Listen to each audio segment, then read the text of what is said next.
When I was about sixth grade or so, I ended up having an epiphany to a point. I believe I'd already had a few of them before. You know, one of them, of course, is finding out that Santa Claus doesn't exist and so on. But around about sixth grade, I got this idea, and it's strange that just right after that, I experienced where people that are extremely important, and even been on Johnny Carson show and stuff, were talking about these same things. Freaking out, I wrote something one night that was 3 pages, 2 sides, and gave it to my mom. She liked it, gave it to my dad and everything. And I talked about how out of the millions of stars in our galaxy and the millions of galaxies we finally know now are in our universe, there has to be intelligent life out there. Given the idea of UFOs, and I gave the concept almost a Fermi paradox situation where there's 1 in a million, and then if 1 in a million of those did something and 1 in a million of those did something, then we can end up with it, right? Well, since the universe is 13.6 billion years ago, or whatever you want to go with their current date, versus our only 4.2 on this, we're at this point now. You know, if we gave it a few thousand years, we're going to be like Star Trek. So, in that situation, somebody's been here before, perhaps, and that's the idea of aliens. Even had this weird thought that, did an alien come down and do something so fancy that it blew our minds away, to where that's how it developed a religion out of it? Oh, my mind was racing like crazy.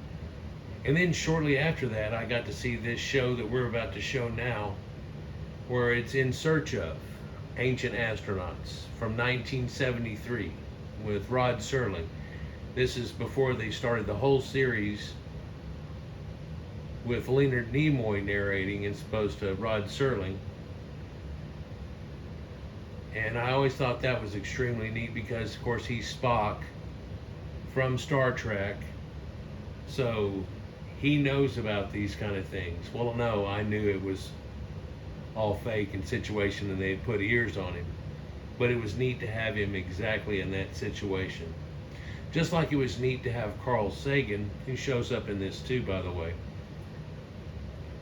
in the place that he was as an astrophysicist, on the edge of the cutting edge of things, but then also the way that he would speak and the concepts he had in his mind, which have still brought down to today into concepts that people are still searching into. Ideas like, where did we all come from? Came from this, and a lot of concepts like, did life get seeded on Earth from other planets? Did an alien show up? Because it literally, if they were to scan and find our planet, it would literally take nothing more than them taking a paint bucket full of swill and tossing it off in the ocean and saying, now I'm going to go over to the next one or this one, and bing, bing, bing, through our solar system, and then we'll come back. And when we come back, so it's not necessarily a transplant, but something like that could have happened. So there's this big spectrum of ideas like that. Or an idea that there was a planet that had people on it, life, bacteria, everything. It blew up, froze because it's in space, and that slowly became part of what's in the earth, and then somehow, like a seed getting planted back, it started to form again.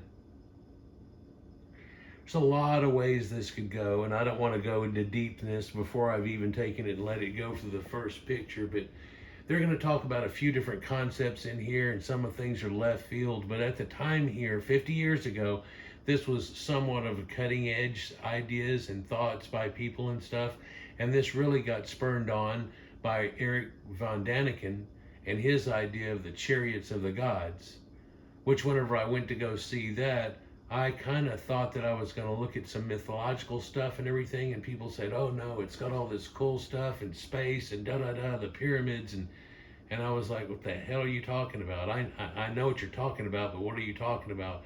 Went to go see it and came out of that cinema a different person.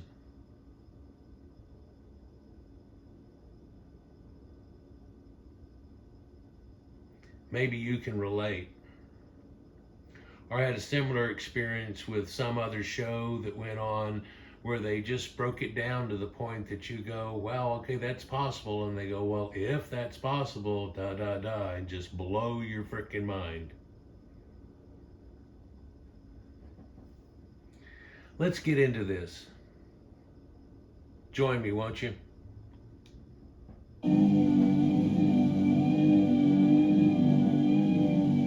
Space. An endless tapestry of stars reaching toward infinity. Scattered through its vastness are 100 billion planets on which life theoretically could exist. If only 1% of that life is intelligent, there could be 1 million civilizations out there. And of that million... That's a odd thing, and give it a number and so on too, but really we find now that there are billions of galaxies, each one of those holding in billions of stars. And if 1 in a billion of those stars actually had a planet around it that was like ours, well, in the old Fermi paradox, you were hoping that there were planets around them. Now we find that that's everywhere. It's the natural forming of a solar system. But then could one be in the Goldilocks zone like Earth? So 1 in a million again. And then turn around and go, and if then it was able to be stable and not hit by Mars or something, or anything that wasn't much bigger than the Chicxulub thing that turned dinosaurs into chickens over time, and have something that coexists long enough to where things like us could form. And if that was 1 in a million too, and you go, okay, man, that's just like 1 in a million crazy. Well, that would mean that we have at least 10,000 to 100,000 planets with life on it in our galaxy. Not Alpha Centauri, it has the same situation, and all others have the same situation. It's going to take something weird before you would even think a galaxy would have a different situation. So there starts to be millions of possible planets with life that are on it. The universe is so vast, and we're over here on the third spiral arm of a galaxy, da da da da da. Well, who would we get found by? Well, something that formed in our galaxy before us. You see, there's that idea that we're 4.2 billion years old. Well, the universe is 13.8, and we find now that that's just as far as we can see, and it could be a lot bigger than that. With the fact that it's accelerated as it's expanding out, it kind of looks like it's something like you put a puddle in it, and make rings come out of it, and those push out on each other and keep going.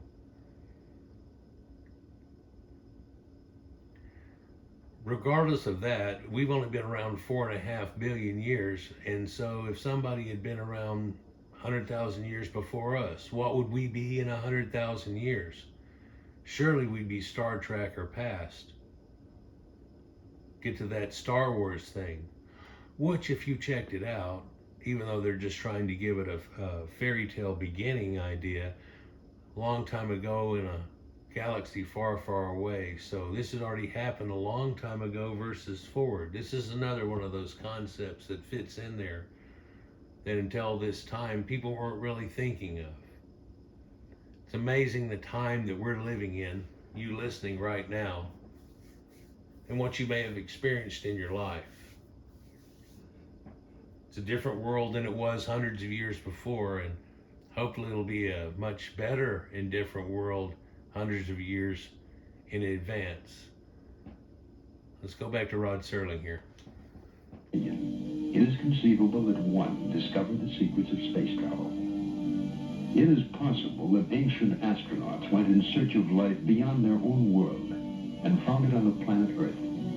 The existence of other intelligent beings in the universe intrigues the men of tomorrow's science, the exobiologists, students of life in outer space. Dr. Harold P. Klein of NASA's Ames Research Center. Well, before we let Dr. Klein talk, imagine that these aliens that, of course there can be chaotic ones that are trying to take over and steal your resources and then just blow up your planet and won't leave. There are ones that will probably come in and manipulate any higher intelligent creature that they can. They're probably well over them people. Kind of like meeting primitives that nobody knew about in Irian Jaya or West Sub-Saharan Africa or something like that, that really hadn't even known the world existed or anything, and to be able to come in and dominate so much, it worries people. It worries people to say, maybe we shouldn't be putting these singles out because we're at the point, we got nukes and stuff, but come on, Independence Day kind of idea, we'd be lucky. But there is that idea that our viruses that we're all immune to now and everything could take them out. Then again, if they're that far advanced, they probably have a protocol versus that situation, wouldn't you think?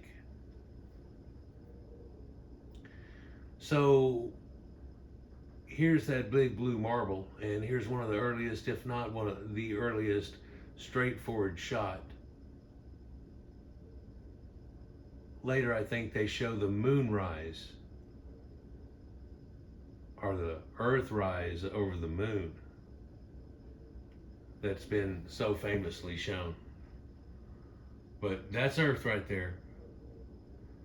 Like Carl Sagan said, everything that you've ever heard of, everything that you know about, everything that's ever happened, all happened on that little pale blue dot right there.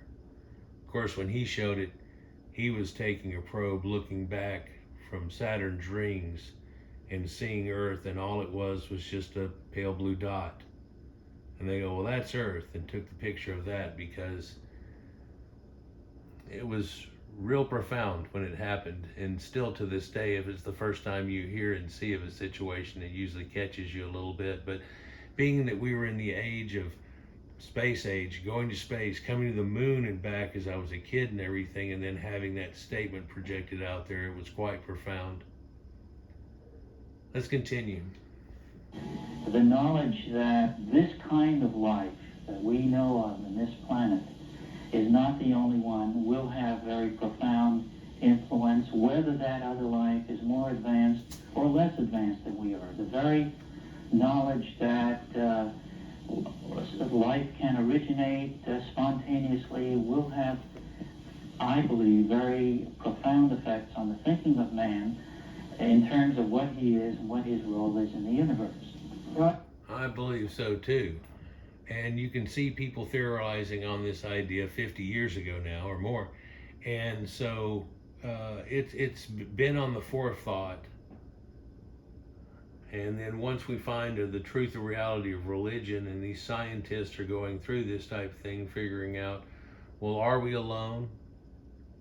Those ideas of UFOs, could that be true? I've quite often thought that that's us putting up some idea of what we would be like in the future, just like whenever they said the things about Atlantis. Because in my studies, if there ever was an Atlantis, it wasn't quite as glorification as they give it, but what they were doing was looking at something a little more advanced than themselves at the time of the Greeks writing this. And they had probably long surpassed what the true Atlantis would have been like. Sure, it may have been an incredible advancement, and then there was a hiccup to humanity and come back up, but somewhere in there they surpassed what had happened before. There's an incredible group of knowledge that's all in that people were trying to say, well, the Earth just got created 4000 BC. All of these weird ideas have really impinged on our ability to think, but also it's happened in a good way because we've given ourselves things to strive for, to be like gods, to be like this, to be like that, to the point now we feel like, and we're kind of caretakers of the planet. There's 1,000,001 problems too involved with all of that. And there's a lot of people still are kind of unaware on the planet too, aren't they? So it causes issues whenever you think about civilization, society, big skyscrapers and everything else, and you know that there are people in the world that don't know this exists. We'll take a look at some of those here in just a moment to give a contrast, and it's one of the reasons I want to pick this, because in my other video about the concept we'll get into here, not to be vague, my other video I actually referred to this, and I'm wondering if I'll be able to get it passed. This is all fair use, by the way, and it's 50 years old and already been edited, and it's come off a VHS tape, it looks like, and so on. So let's see if we can get any farther. Here's a guy from early 70s talking about this concept. It has been suggested by other people that maybe life on Earth was brought here by a visitor from another planet. Dr. James Lawless. While this possibility is remote, it certainly can't be excluded on the basis of the results which we have found. So it can be excluded, this idea that the Earth was just an aquarium and somebody came and set it up. If you're willing to give these people the ability to get here in the first place, you pretty much have to give them the ability to have some giant battle cruiser situation and a lot of ability to manipulate things. And it may not take any more than somebody pulling out, taking a look around and pissing in a stream and then spitting and then getting back in the spaceship, and lo and behold, bacteria forms. Or like I said, somebody coming down, or like he said, somebody coming down and seeding the planet. Or it could be that it froze in space of another planet being exploded and it became part of what Earth was, and then that once it got to a certain point, it started growing plant life again. When you set up an aquarium, it's got to go through a cycle. It gets real caustic with the ammonia that runs through the system, and then nitrites, and then it turns into nitrate, which is still a problem and kind of a fertilizer, but it's 3,000 times less poisonous. And as long as you keep that in check with little partial water changes and topping the aquarium off, you should be pretty good. There are also nitrogen removing devices, but they try to keep an ecology that goes on there, and Earth has an ecology too. But I find it hard to believe that an alien would even be able to just pop out and start breathing our air. Of course, if they're that advanced, they probably have something that's a fail-safe for that situation too. Maybe they have a space helmet situation and they're not breathing our air. They're breathing our air mixed and changed and turned into something that he can breathe. Some kind of Darth Vader outfit idea. When this was going on, we had fantasy type stuff and all these thoughts too, but then there's always that thought that all it really takes is something like a spacesuit, and you could walk on the surface of most any planet that is within a range. If ancient astronauts did land here, what effect would they have had upon early Earthmen? Perhaps they were worshipped, feared, loved. Perhaps they brought gifts, a new world of knowledge, or simply the principle of the lever. You know, the Sumerians, for one, don't accredit themselves as inventing all these things that we give credit to them inventing. They give credit to gods, and if you study the Anunnaki and the gods of the Sumerians and situations and take the Sitchin bullshit out of it that he tries to add to it, they still are telling you that these people lived in a place up in the sky like heaven. It's like a floating castle in the sky. Well, that could be some kind of mothership. Definitely could be. In their version of the Genesis thing that I talked about in a recent video, they're up on a spaceship type of thing looking down on the planet when the flood happens in the Sumerian story. and they lament over it or whatever. Utnapishtim, the Noah of the time, starts sacrificing to the gods, and whenever he does so, they smell that barbecue, they like it a whole lot, they realize it's a big mistake, and that they lament for having gotten rid of mankind. But in that story, it was just because they made a little too much noise, as opposed to the idea that in the Genesis other Bible here, it talks about God's coming down and breeding, are these sons of God that happened, that instead of being in themselves, went around and bred with other primitives type stuff, and it got everything all screwed up. So he finds Noah, a guy that's perfect in his generations, and starts it all over. Really, only problem there is that all the other cultures that are right over here and there and there and there, all around the world, didn't start all over when this happened. In fact, the closest analog we have to something like that happening, and you get into it and it sounds like it somewhat, is the Younger Dryas event, when the end of the last ice age ended and apparently a fragmented comet hit Earth. And in doing so, well, it didn't turn dinosaurs into chickens, but it got rid of all the mammoths and saber-toothed tigers and everything else, but it also got rid of a large portion of humanity. There was an extreme Y bottleneck to the genetics that we're looking at nowadays versus what was here before too.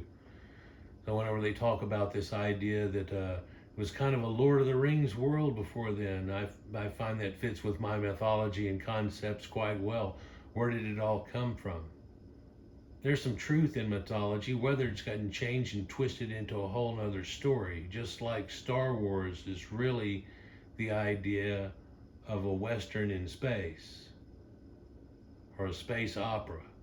And Star Trek was said to be the same thing. I'm going to take something like Gunsmoke, where we're going to do it with the space flavor on everything and use some new little terms and a couple of videos of people flying around a planet and try to meet these blue guys with the, antennas and so on them. This is the great temple of Abu Simbel, and it got taken apart and moved whenever they started building the dam that's there now. And you think, oh, well, they saved it. No, they kind of saved it. But what they didn't do was save the other 100 sites that are now all underwater that you can't ever know, that you never knew you never knew. Let's get into this. If we accept the premise that beings from another civilization visited here ages ago, then some of the mysteries of our past take on a new and startling light.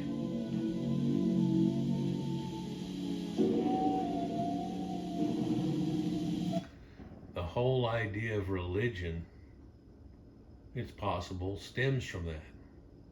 The problem is when you try to correlate with the Bible and stuff, and it's 4000 BC, we know that there was civilization well before that. So their correlation was wrong. And in fact, we had it wrong for so long because we were trying to make it fit. Of course, then we find caveman, cave art, everything, skeletons and so on, along with dinosaur bones. Kind of ruins that idea. Takes everything in that Bible, which everybody tries to look at as being something that really happened, into an esoteric concept. But there's a few things, and this is one of the first ones that really sticks out in that idea of, okay, well, how old is concrete?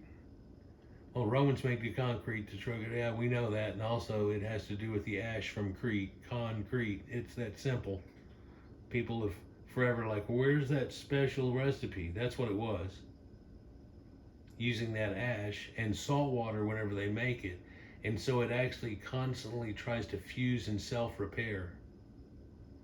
It's pretty amazing. But there's been concrete found all kinds of ways. In fact, as soon as I found out there was one in Göbekli Tepe, I thought, well, let's do a double here. So I showed you where there's a terrazzo floor at 7000 BC at this site. And they even colored the floor whenever they were making it. So they colored stripes in it and so on. But then right after that, I made the video, hey, here's Karahan Tepe. It's one of the 14 sites of the Göbekli Tepe or Taştepeler region, and this actually shows us that this is the earliest empire known to man. And yet, whenever they had Göbekli Tepe, they tried to say, oh, well, it's hunter-gatherers and everything. Now that they've got this all set up like that, you want to still say that it was just hunter-gatherers?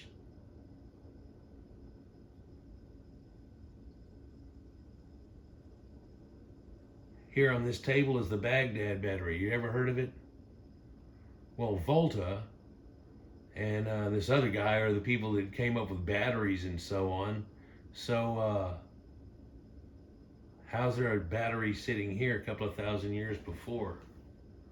Well, that doesn't have to invoke aliens, people. Most of this stuff we look at don't. We just have to invoke those amazing Caucasians and turn around and say they were a whole lot more advanced than we give credit for all the way through it, the earliest that we even find. Kind of like Fred Flintstone was pretty advanced, huh? The Baghdad Museum in Iraq has on display a clay vase dating back before the birth of Christ. The vase is also a 2,000-year-old battery. A small copper tube is placed in the narrow neck, and a rod made of a metal alloy is inserted in the copper tube. When filled with hydrochloric acid, it produces an electric current. Oh, sure it does, but all they really had to do was put grape juice in it. It's an acidic juice. That's all it was. Hydrochloric might give you a little higher number, but grape juice, something acidic. The base was, it seems, a primitive galvanic cell battery. Count Volta is credited with having invented the electric cell 2,500 years later.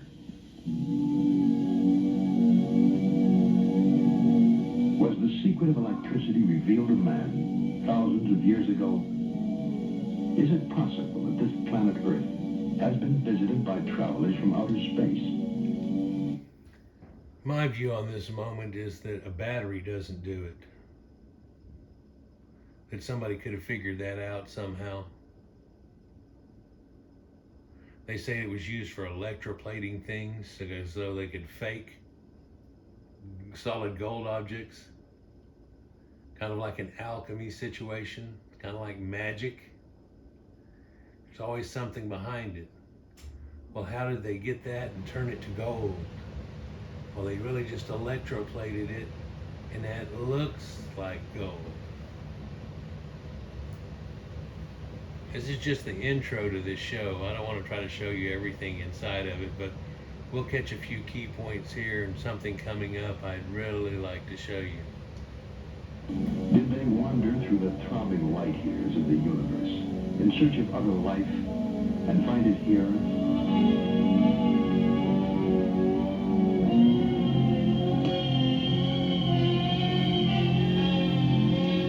And like I said, this is the very first one that came out, and they had Rod Serling do it, and then they hired Leonard Nimoy to do the series on it. And they tell you this is based on Chariot of the Gods by Erich von Däniken, which hopefully you've all seen through this. Of course, there's a bunch of farcical type stuff in there, but a lot of it still holds up. It's kind of one of those weird things, though. It's like, if it happened, then a lot of this stuff looks like it fits with it. Explains a lot of different things, too. But if it never happened, are we just making up shit because we had these gods, like in the Sumerians, that lived up in space and the planets and all that type of stuff? And so we had this idea that somebody came down from then. Or is the reason we had an idea that people came down from there because someone actually did come down from there? You get a spectrum on this thing, and an idea all the way from no to wow, and points in between. But it doesn't fit unless you say it did or did not happen, and to what extent. So strange things are about to show here is a way this might have worked in ancient times because we saw something like this that worked in modern times, and we were able to make that step and go, oh, what if?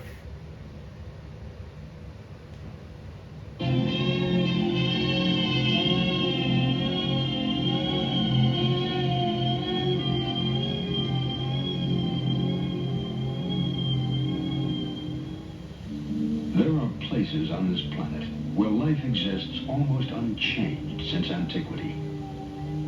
Less than 3 decades ago, machines descended from the skies to land in a remote region in the South Pacific. The primitive inhabitants were puzzled and frightened by the invasion.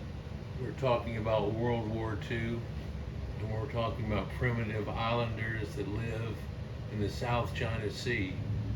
And the Seabees in the military were able to go into a place and within days make a landable airstrip and or hook up shipping docking situations to it, and then use it to place and put cargo on that they can come back and utilize over and over again instead of having to take it all the way there. It's like they got a bunch of moving trucks moving stuff in close to a close island that nobody else knows about, and we're going to use that for the Battle of Midway and all of that. So some of these islands out here had people that had never seen a white man,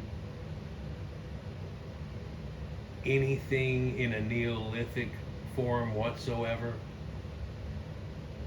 They've only got sticks and things like that. It really is quite a radical difference in the humanity that we see here. But something happened with that. Let's look at this. The visitors were light-skinned creatures who didn't hunt or fish, yet never lacked food. They came from heaven. They had to be gods. They were, in fact, American servicemen, sent to construct airfields and military installations during the Second World War. When the war was over, they went home, back into the skies. The natives began making straw and bamboo fetishes resembling airplanes. And so they made their own little airstrip, or took the airstrip over and then tried to put a plane there, like you would with a duck decoy, trying to get more of them to land. It's crazy. It turned into a religion from these people, and they tell you that the guy that, well, there's different names for different places, but in this one that I showed you before, it's John Frum. John Frum was his name. Well, his real name was John from Indiana, and he was just a dude there with a cargo thing or whatever, but he hooked these people up. Now the weird thing is they turned around and they said our ancestors made all this cool stuff. It couldn't be the white spacemen that are doing it in their incredible metal flying birds. They stole those from our ancestors too, although we've never seen anything like that. But we can't cognate what's going on. So they owe us this cargo, and they sit around waiting for cargo planes. Generations have come and gone since World War II, and it still goes on today. When it first began, these people were at loincloths at best. Nowadays, they've been given enough stuff that you can find them wearing old t-shirts with advertisements and stuff, just like you would find at Goodwill. They don't create their own stuff though. This plane would never fly. And it's a cargo cult because someone so advanced it was like Majic showed up. And all it takes is them having something like a lighter that they can spontaneously kick out, things like that, and next thing you know they're like a god. Well, how about flying on the wind in your own metal bird? Or having weapons and so on. To this day, these people try to get serviceman outfits or mimic them. They'll write USA on themselves and parade around because that's what the military people did, and they feel like that if they mock that, then the planes will come back. To this day, they scan the heavens day and night, watching and waiting for the return.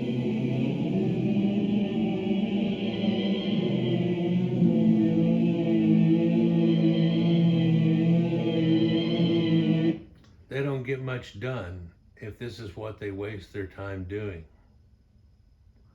But another thought on this, these people are many tens of thousands of years removed from possibly civilization on their own.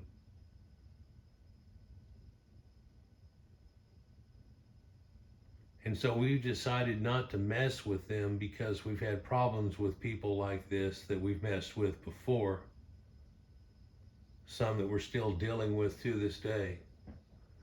And you wouldn't want to take these people and give them new clothes and then all of a sudden have them start claiming, we was airplanes, we was Egypt, we were in the Bible. You can tell by the hair on these people, they are not Negroids. They're just a dark-skinned people. Their genetics say they're not connected one bit whatsoever. Just like the Australian Aborigines, the darker people in South India, all East African and Nilotics are not kin to Khoisan, or Bantus, or so on like that. But these people have pulled off a cargo cult idea, and they feel like that was from their ancestors, could be from those advanced white people that showed up in the middle of World War II. A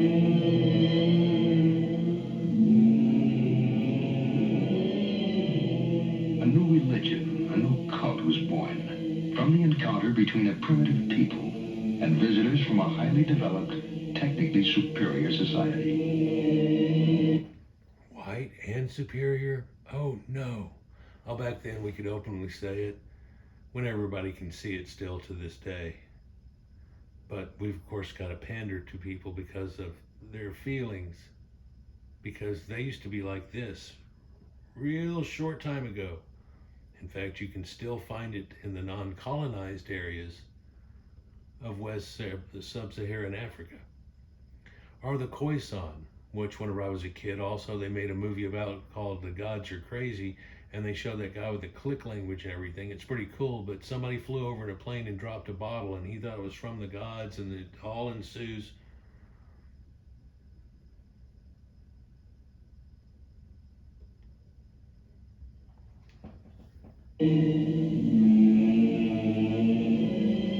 All men were at one time primitive. It is possible to imagine that our own forebears may well have reacted in the same way to visitors from outer space. Now imagine this idea. That do we have this religion concept and these gods that came from the stars down from an idea that's just like this? But those star people did come down. Is that where we get the cargo cult idea from? I really want to discount it. Probably out of the ashamedness of what it would end up being if we kind of figured out, okay, back when we were primitive, 50,000 BC or something, somebody showed up. Or did they actually show up and find Homo erectus and decide to make Homo sapiens upgrade to it, give it a little acceleration, brain that's all hooked up like a computer? Is that still hidden in our genetics we don't know anything about in that junk DNA type area? Because man is definitely on another search too of how did this all happen? How did we become these gods of the earth with all this sentient knowledge and stuff? It's what the Bible's about. It tells you that Adam and Eve, if they eat of that tree there, they'll end up being as of gods of this earth. In fact, they've got to take them out of the garden, because if they eat from the other tree, then they just literally will become gods, because they live forever and are all knowledgeable. So all it would take for us to be gods, or an explanation of what the gods are, is somebody like ourselves, but apparently they live a long time, which somebody could figure out. The telomeres that we have, that we get to a certain point in our life and then stop, and then we just start dying. We could turn off that situation. Sure, you'd get real old and things like that, but we could probably strengthen that and get to where we're living hundreds and hundreds of years. And in fact, if we ever become Star Trek and a generational spaceship where generations of people are living on a spaceship going to another planet, it'd really be a good advantage to have something like that. And it wouldn't take as many generations to make the trip, would it? Did something like this happen to us? That's just like these primitives seeing somebody show up with a lighter and this, that, and the other, and next thing you know, wow, cargo cult situation. Is our religion built off a cargo cult situation? Before the Sumerians, before Göbekli Tepe, before this, did somebody come down here and do something? Most everything is all a product of hybrids that go on, but then if you'll find that it gets a little better and a little more refined, that's one thing. For someone to pop up like popcorn, it almost looks like, well, what are you a hybrid with? When Cro-Magnon showed up on the planet with a bigger brain than us, averaging over 6 foot and 6 foot females and stuff going on, what did they hybrid to get to that situation? Was it some special bacterial virus that changed our little thing? Did somebody come down and upgrade us? Were there children of the gods and men that got together and formed these giants of the Nephilim, which sound like the Cro-Magnon giants? And is that how that happened? There's a lot of things that show it's not. But there's still an idea of that is possible. One thing I showed you recently, I don't go into too much of this, do I, guys? But one of the last times I went into it, I showed you a picture of some cave art, dates back tens of thousands of years, and they're showing a bunch of people around something that looks just like a spaceship landing. In fact, they named it the Meeting of the Gods, or Meeting with the Gods. Is this kind of what happened to us? Is that picture a showing of that type of idea? Where we had this Neanderthal-y, Homo sapiens-y kind of thing going on, but nothing all figured out. These people up from space showed up and they just gave us some help and stuff to get started. Would that get them in trouble? Or is that what they're actually supposed to do? Because in Star Trek, they act like you shouldn't mess with anybody. The reason we say that is because we got the West Sub-Saharans that were such primitive pre-Neolithic people, and it's been nothing but a burden on humanity all the way since. And so we know about the headhunters of Irian Jaya and all these other places that still have primitives, but we're not constantly messing with that anymore, are we? Want to leave it alone. It'll also leave us something to be able to go, look how primitive these people are, while these people are spacemen. It's not all actually equal, is it? And we shouldn't go through the effort to try to make them get equal by forcing a Bible on them or anything else like what has happened in the past. It looks like a huge mistake, doesn't it? Especially whenever it just keeps going on and on and on, and the pandering and the problems that all come from it. That really people shouldn't have to go through. But a cargo cult answers that situation. A cargo cult happened here in World War II. It's happened many times in the past. it still goes on today. But is it possible back whenever we were much more primitive that we cargo culted in the same way to some people that came down, and where we get the ideas of religion from?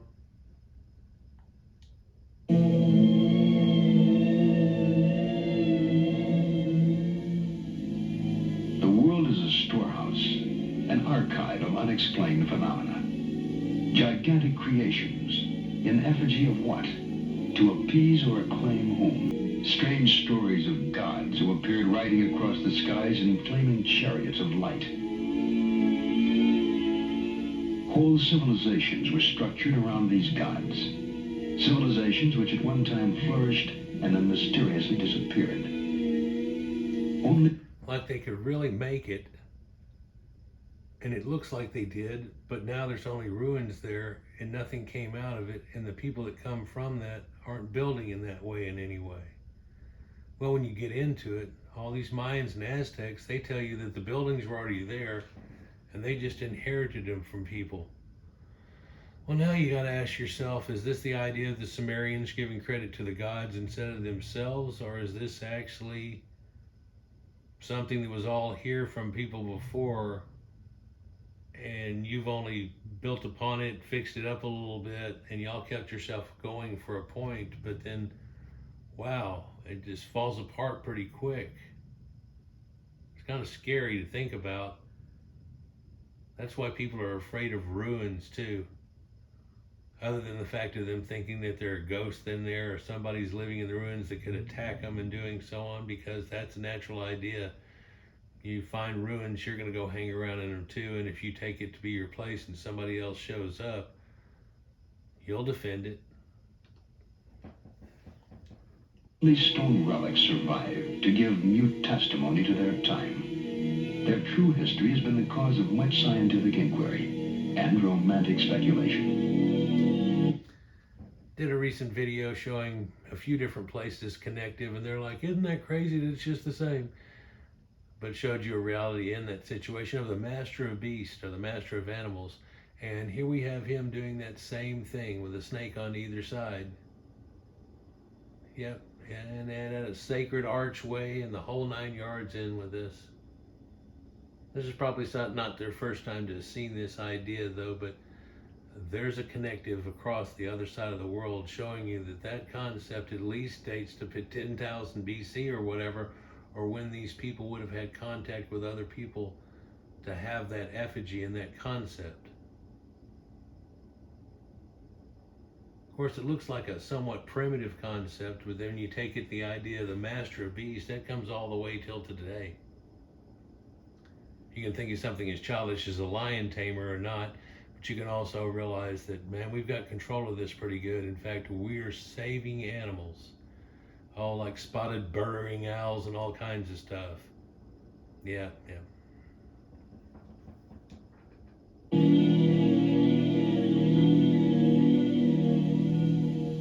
Erich von Däniken, a German professor possessed of the mind of a scientist and the imagination of a romantic, wrote a book called Chariots of the Gods.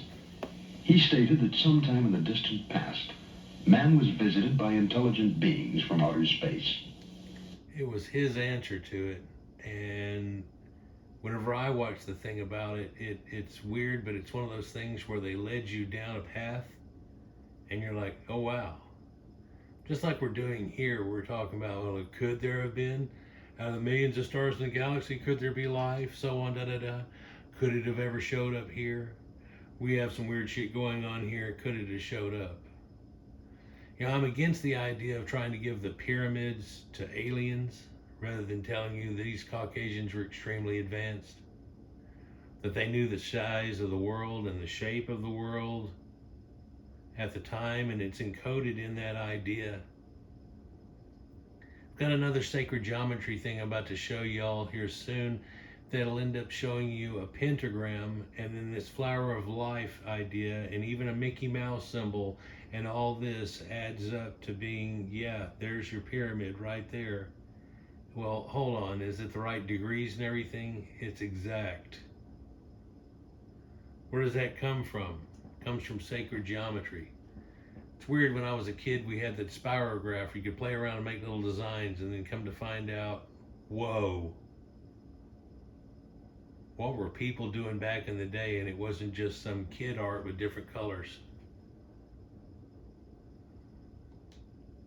What in olden times might have been heresy is today intriguing speculation. Von Däniken traveled to all corners of the world, gathering evidence in support of his theory. Or is it a theory? So yeah, you said something there. I wanted to stop it to say it.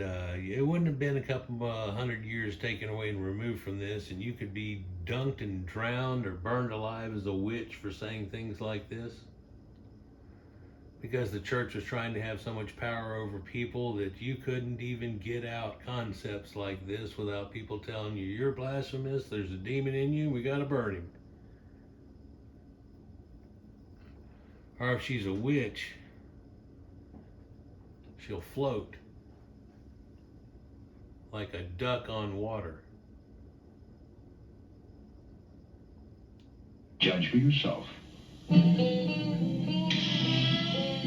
Istanbul, the city on the Golden Horn. Here stands the palace of Topkapi. A curious set of maps are kept here, which were found in the Orient by the Turkish admiral Piri Reis. The old... You ever hear of Piri Reis map? Weird thing about this is just after Columbus came, and he only went to the Bahamas in the first trip, right? And then went back to tell them all about it and came back. But then all of a sudden, dated right to that time, they have a whole map of all of South America leading all the way down. In fact, the rivers are in the right place and so on. It already shows some cows and some other stuff in a couple of places too, like people have already been there and set up. And the weird oddity is not even that. The weird oddity is down there at the bottom. That looks just like the outline of Antarctica. Well, hold on a minute. It looks just like Antarctica looks if you took all the ice off of it. When would that be? That'd be the last time that we were in the situation we are now. We're getting warmer and warmer, and it's melting away. And all they're trying to get you to believe, all this stuff about climate change, apparently this happened every time. We have flood limits and things like that it always happen. And they're all like, Greenland's going to go away, da-da-da. And everything's going to be flooded up to the Statue of Liberty and all these other ideas and stuff. And it's pathetic. It really is, where they get this fear-mongering over this slow bullshit, rather than looking at something like asteroids coming at us and setting up a Star Wars program to end up shooting multiple nukes at that thing so we can blow it up and then blow up the little chunks that come from that, and we might get nothing more than a meteor shower for the next 10,000 to 100,000 years of particles coming in from that. And just like Halloween, which is based on the idea of this broomstick, or the idea of a cometary impact that happened on us one time and left us behind with this idea of these meteor showers that come in. And though there's one early in the spring, it comes from where the sun, and nobody knows if something's coming from that idea. But if we do it in the time of the witches and Halloween and All Hallows Eve and all the connectives that go there, it's around a meteor shower that goes on there that's really quite fervent, that we go through every year. It might be a remnant of something bad happening to us. Don't know how I got there from the map here. Let's go back to this idea of Piri Reis maps and a few others. The oldest of these maps dates back to approximately the 1st century AD. They are most likely copies of still earlier maps. In the side margin, he tells you that he copied this, Piri Reis does, from earlier maps that they had taken and absconded and stuff, like Phoenician maps and so on too. So it's kind of weird that from around the 1st century BC, we have these things that are showing that they already knew the Americas were here. And this isn't some fanciful drawing or whatever. It actually kind of looks like it. And cartographers have gotten a hold of this and everything and looked at it and said, now that looks like an early map of the same situation. And if you didn't know some of these areas, but somebody did and drew a map, it would probably look just like this thing right here. Crazy, insane. Also with the nautical lines that are running to it, showing you they had a point out in the middle of the ocean, like Atlantis situation, and then running across to us. And these are the trade lines that are there. And we use those and the exact same ones when we're coming across to end up at certain points, whether it be South America, in the Caribbean, North America, and so on. As astronauts high above Cairo, we would view the Earth in the configuration seen on the old maps. The outlines of the map. What's weird is the outline of the map, you would have to take those declination lines where it shows they're spreading out here in a way and say, well, it's a piece of a bigger map and it appears to be centered on Cairo, Egypt. Now, crazy thing about that too is they also say if you took the land masses of Earth and wanted to put something right in the middle, so if you wanted to put something nice right there to where everybody would see it, it'd be in the middle of everything, central type explanation place to visualize, see it, whatever, there it is, that it would be exactly at Cairo. Someone went through the trouble of figuring it all out, and they say that they're 130 feet off. That the pyramids are right over here, but they probably should be right over here. The only problem with that is when they look right over here, there's not a base stone to end up building a pyramid on. Where's that at? It's about 130 foot that way. It's close enough. But that map that he's talking about shows that red area right there, and it shows it pretty good. People have gone over this for years. I mean, look at this. This is 50 years old, and they're already all over it. Modern maps are the same as the pattern visible on the Piri-Reis charts. Another map in the collection shows a region which is still largely unexplored, the Antarctic. Now in that map, it has the ice on it, and incredibly, yeah, they've got it there in Prince William Sound and this, that, and the other, and New Schwabenland area. Yeah, it's not the greatest map, but it's pretty darn good. And to get an aerial overview map that's any good at all, these people are talking about invoking balloons or something to be able to look down on it. Whenever I watched this Eric von Daniker thing, we all got through that idea, and you're like, yeah, I don't know. And then they go, how about all these glyphs that are all shown out here in the desert that you can't see from anywhere except for up on a mountain, and there ain't no mountain to get up on to even take a look at it. Apparently this is for the people of the sky to see, because you can't see it down there. The existence of Antarctica as a continent was only established in the 19th century. And it wasn't even explored until 1911 by Norwegian Roald Amundsen.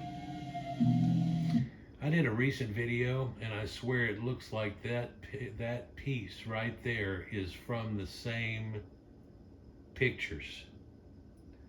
You don't think so, but that's huge enough that that boat can, even with its mass up and everything, can fit up under that thing. But in that, they show a bunch of ruins that they found in Antarctica. And I know people can CGI and do stuff like crazy. Looking through those and the descriptions that's on them, it almost gets me to believe that's real. And that's in the ice, and that's everything else. There's something to that. Now, if we had somebody go out there, investigate, and find it's 800 years old, or it's 600 years old, or the Vikings made it all the way down here, because there's a couple of statues that look like Viking type people. They ended up making it all the way down here whenever they were in their heyday.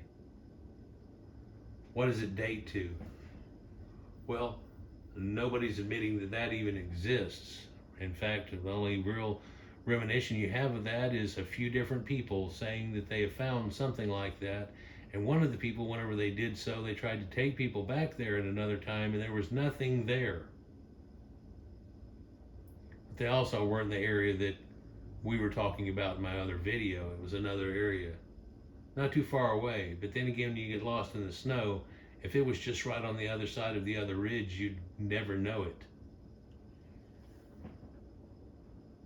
Anyhow, Antarctica, known about, certain things known about apparently well before we knew about them. Well, you're just misnaming it again, just like you misnamed civilization for a long time. When I was a kid, it was 2,500, no, 30, 3,200, 5,200, 7,000. Oh, it looks like Göbekli Tepe, but now they don't want to give credit to that they had any civilization at all. Whenever you'll find that the places they claimed had civilization, or the spurn of it, had sites and everything just like these people. The only thing difference is they had stone buildings for them to live in, and they don't really have that here. Well, you haven't dug up enough of it to even find out if it does. You've digging up 15-20% of Göbekli Tepe, and then you're going to pick away at it for the next 300 years. It's crazy what you're going to find 48 years from now, and all of a sudden somebody's going to go, oh my God, here's a metal thing. And it's going to change everything. Or they'll find some effigy, and it'll mean something, and it's something that we've seen now in a modern day too, with other ruins, not in a modern day, in ancient times, closer to a modern time, you know what I'm saying? And be able to make a connection. Well, we'll never get to make that connection if we never dig the thing out. It's almost like they want to hold it in that situation in a half done, and then slowly work through it and just milk that thing. Which I guess is okay too, but it doesn't let us get to the bottom of anything. We don't know now the other circles that are around that they've already detected up under the sand, and whether or not those are older or younger. So did this come from the younger Dryas event and passed on, or is this actually before? And we've gotten different dates from different ones of these sites too, but it also are contemporary with each other over a few thousand-year period.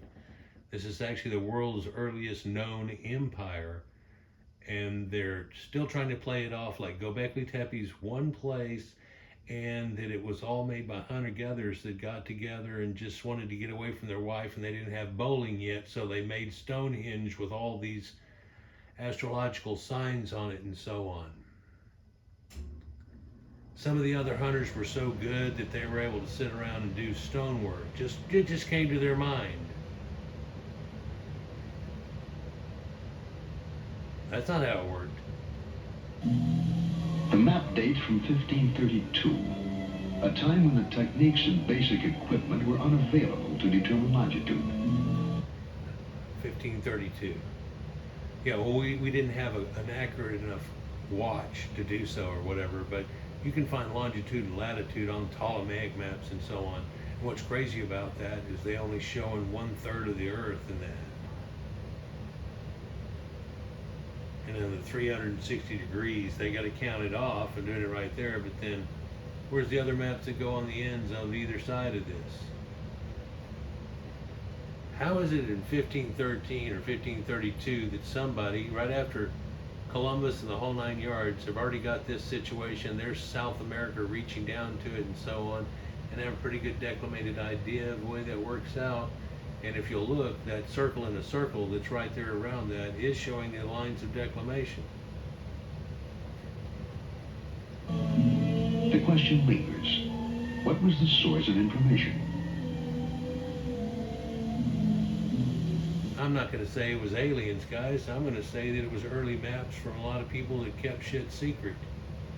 I've shown you where the Phoenicians made up all kinds of ideas and put dragons in the water and did things, and they already knew the Earth was around. They had already gone around the Cape of Africa. When they did, they passed the equator and said the sun was on the other side of the boat. Other people didn't believe them. Well, a lot of the reason they didn't get them to believe them is because they had already said so much bullshit about it, and people were already believing that there was a flat Earth. But the Sumerians knew it was round. In Egypt, they knew it was round and figured out the size of it off of a few sticks. And the fact that one down at Syene didn't really, or the well that was there didn't have any shadow in it on the longest day of the year, but there definitely was down there in Alexandria. And then somebody walked the difference, figured out the gradient between that, and figured out, well, the Earth's about 40,000. Yeah, it's a pretty damn accurate number. But then what's hilarious is you're over there in Alexandria, and you look over and there are the pyramids, and if you took the measurements off that, times it times 432,000, you end up with, oh, this is the circumference of the Earth. In fact, you know, those little cubes on a map we were looking at that are stretched out, they're exactly the size of the Earth at that lateral line, two sides of a pyramid, just the Great Pyramid, not the other ones, two sides of the Great Pyramid equal to exactly that. And if you measure the difference between how tall it is and how wide it is, there's just a little difference there. And that's the same difference as wide as the Earth is versus the height of the Earth spinning on its axis.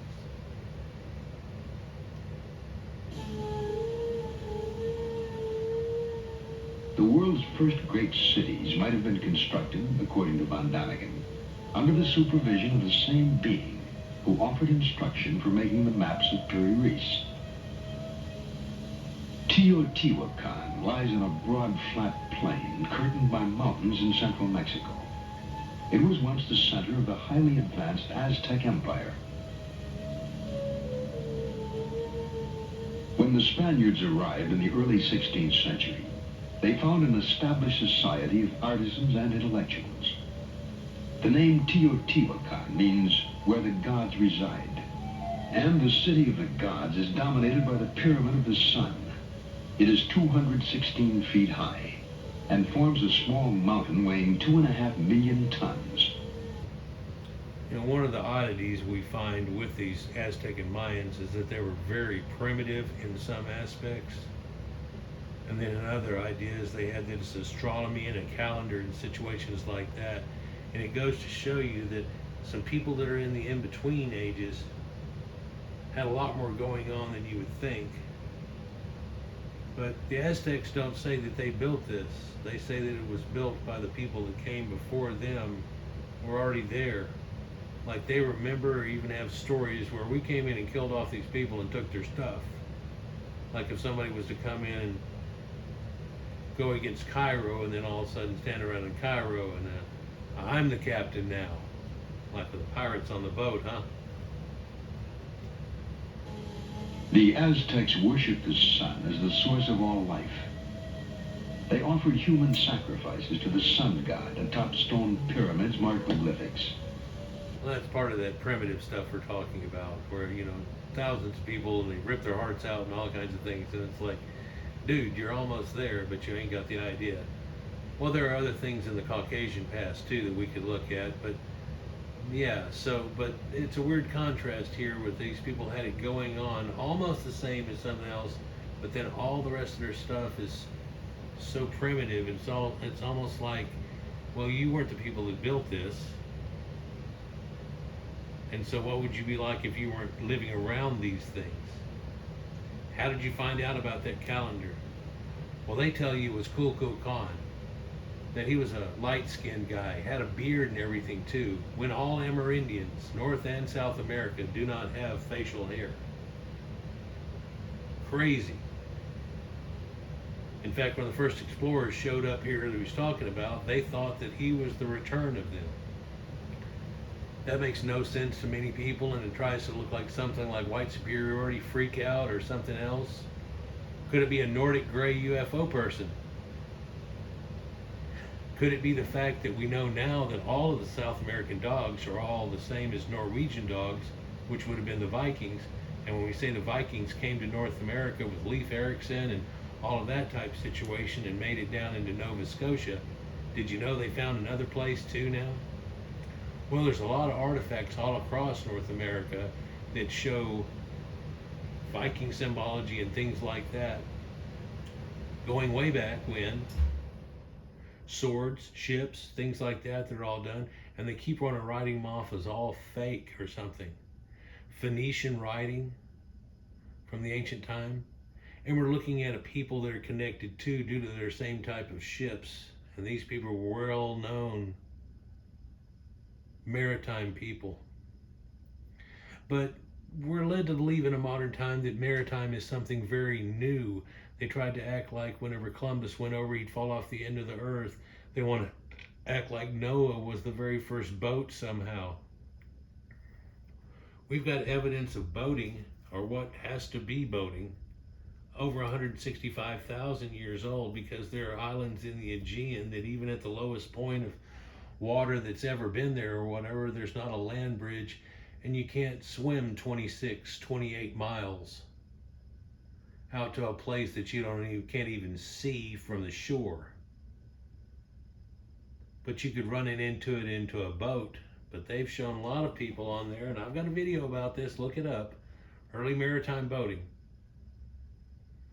and show you people that apparently used a boat over 165,000 years ago. There's not a part in there if they want to say, well, there's Neanderthals on there too. And it could be 200,000 years old, and Neanderthals could have had boats too, and everybody wants to discount it, but nobody could give another reason for it. They try to come up with stupid shit like somebody hung onto a tree and it floated away. Well, how do you get families? And it looks like they keep coming and going, and some of the flint that's there and is not from there, so they keep doing this repeatedly. People grab a log repeatedly. Would you think if somebody grabbed a log repeatedly enough, they would strap 2 logs, 3, 4 together, make a raft? How long do you think that would take mentally? If somebody 165,000 years ago was grabbing a tree, would you believe it 164,000 years ago they had a raft?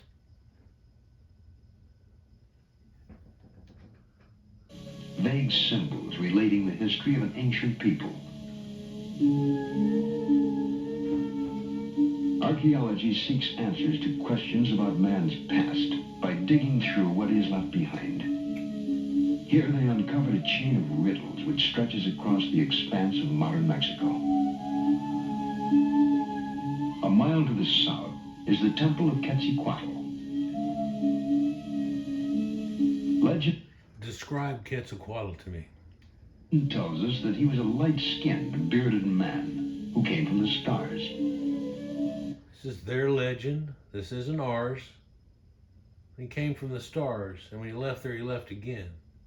Now, what's his image there? Well, they showed it earlier, wish they'd be showing it right now, but it's a feathered serpent. It's a dragon. Well, who had dragon boats? And before them had prows on boats that had dragons on it.